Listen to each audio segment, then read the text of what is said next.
All right, let's do a local sports roundup brought to you by Carpet City Flooring Center in Eau Claire. I actually want to start off from the Blugolds side of things, Justus, because Blugold men's basketball team continue to win 10-0 to begin the season. What a start. Yeah. What the depth of that team showing off this last week there with different guys stepping up. Mm-hmm. And that's what you like to see. I mean, you've got like Karlichka, he's like the guy who's been there forever. Yep.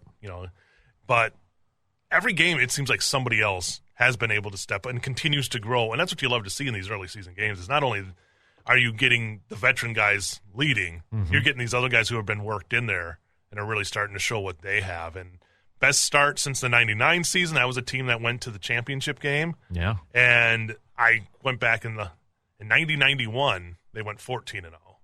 Okay. So I think they're chasing that one. Yeah. I don't know what the best all time because I did not have time to go all the way back in the 100-year history basically but that team made it to the national semifinals. So they're in some rarefied air right now in a company that this start has them at. So. Yeah. And, they got another game coming up on Sunday. North Park University, 3 p.m.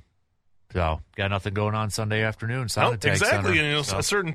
And, it works out with all the games being on, the Packer game being on Saturday. Yeah. So, get out to the Sonnentag. Fill up those stands. Come see one of the best teams after the best start in D3 men's basketball. I'd love to see that in it. Top 25 team right now. Yeah, exactly. And you'll see why. I mean, it is, and you'll get a great. If you have not been out to the Sonnentag, that's a great time to get out there, too, would be Sunday to watch. And then after that, it's going to be the WIAC portion of the conference play is going to begin starting January 3rd. So this is the last game before the next year. Got to wait another year. No, I'm just kidding. I know. It's like I remember we were talking last week. It's like, I think last year they switched it to where they don't start it until they used to do it was like a few games right before the break. Yeah, and it was kind of like what the Badgers do a little bit. A couple, But I think they've now, which I think is better. I like that, just having it all. Yep. And if I'm not mistaken, the lacrosse is their last. That's the one I was looking at because lacrosse is off to a really good start. Yeah, I think lacrosse is a top 3 team, top 5 team. But and so they're the last game of their first rotation, then be the last game of the season. So if you're going to circle games, I know it's way early here, and there's a lot of because this conference is just loaded. Yep. But when I saw that, I'm like, oh, what a way to end the regular season against lacrosse. Well, and when lacrosse comes over, that is also a Saturday 5 p.m. game too. So at the Sonnentag. So I would love to see just people start filling that place up. Like that is again one of the best places to watch a game. You won't get a better experience in D3 to watch a basketball game. My little guy's already asking when we're going, so might have to be this Sunday to go check out a game. Yeah. So it's on I want to say just over the weekend hosting the Husky Invite too. That's the first right. Time. They have 14 mats out there. I mean, that's what that to have a place like that available for that. I got to see like Spash and Rice Lake girls basketball a couple of weeks ago playing there. It really is. I mean, it opens up such a world of events to happen there. So that to me is just something that it's great to have in this community. Right.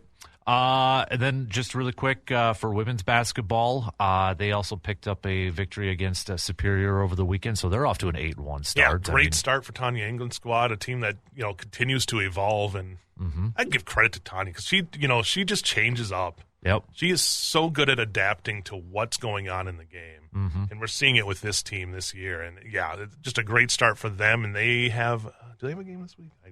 I do the schedule and then I forget in my head. They play tomorrow. Yep, at Northwestern. So good test for them on the road. A lot of it's kind of quiet for the Blugolds this week because of I believe finals week. So there's not as much. Even with the Badgers, there's not as much going on with the college sports. Except for volleyball, which is now back in the Final Four. It's a big week for them. That was impressive from them over the weekend, too. And now Nebraska's out of it, so got to get through Kentucky to get back. We are Wisconsin, Kentucky in the Final Four. Yeah. There's no Grayson Allen and Duke waiting on the other end there?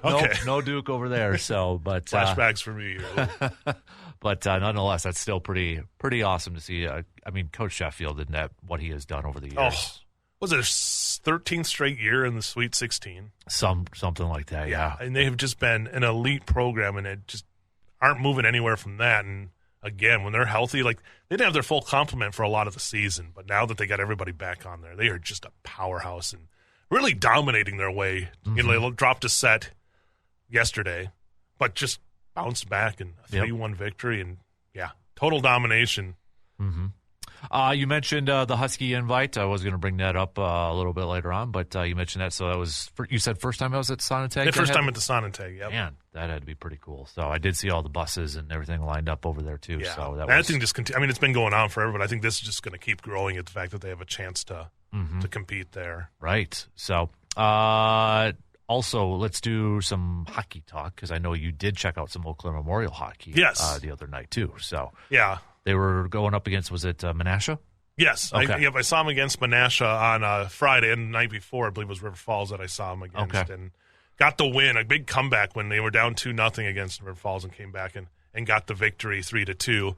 Menasha, Nina Menasha, Hortonville, I believe, is the co-op. That's a tough team. And they got behind early and just couldn't catch up. Ended up losing that one 6-1. But that's a good learning experience for them because they got spashed this week.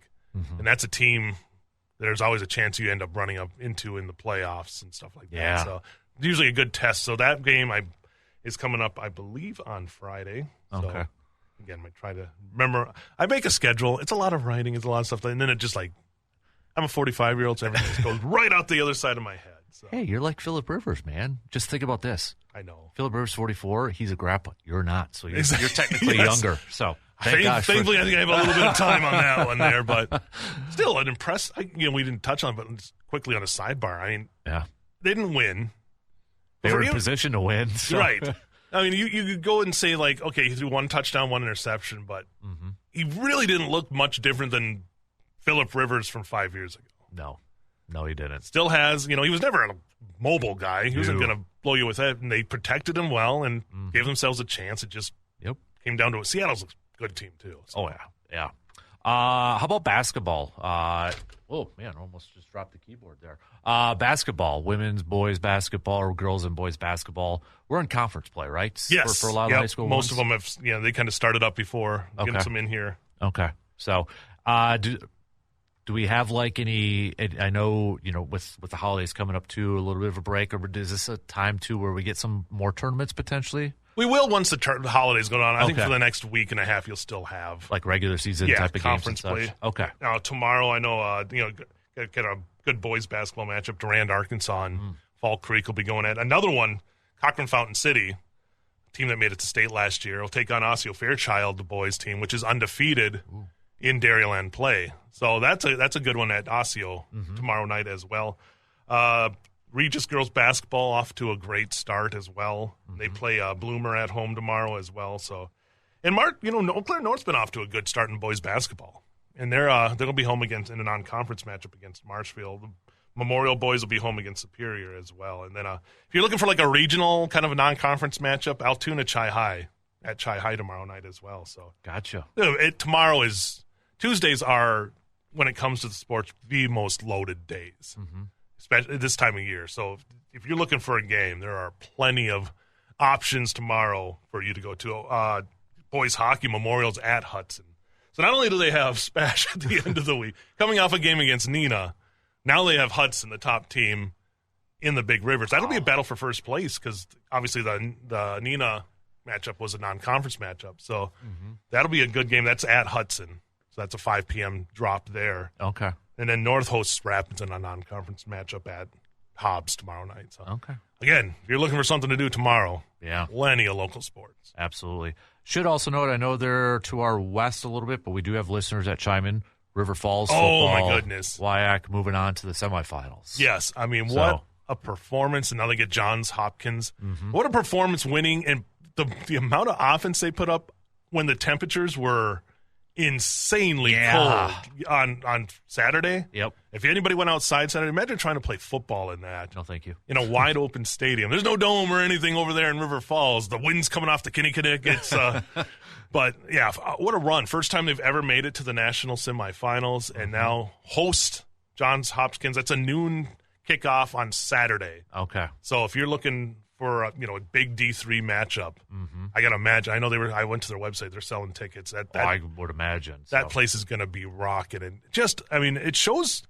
I think if you're the Blugolds, you look at that and that's a team that was kind of down there for a long time, and they've turned around. I think the Blugolds can do the same thing. I think the potential is when you watch a team like that make that turnaround. So I think if you're looking for a good D3 game and a chance to go to the Stag Bowl, It's a big game there. So Johns Hopkins, I don't think the weather's going to be a lot better than it was last week, but that's an advantage River Falls right there. Yep, exactly. So and Blaha has just been insane.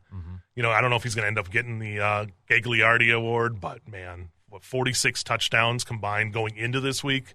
Add whatever he did this week as well. He's just been outstanding. I get to see him watch against the Blugolds, and that offense is just something else. The defense obviously is very, very good. When you get national attention for your offense too, which is what the River Falls team they're the ESPN small team you should cheer for or something like that. I saw that pop up there. So. Yeah, I mean that's pretty impressive. So, all right, good stuff there. Local Sports Roundup again brought to you by our good friends from Carpet City Flooring Center in Eau Claire. We'll take our final break, wrap it up with some Brewers talk. And then just a couple picks here, too. So, all right. We'll take a quick break and be back to put a bow on this Monday show after these few words.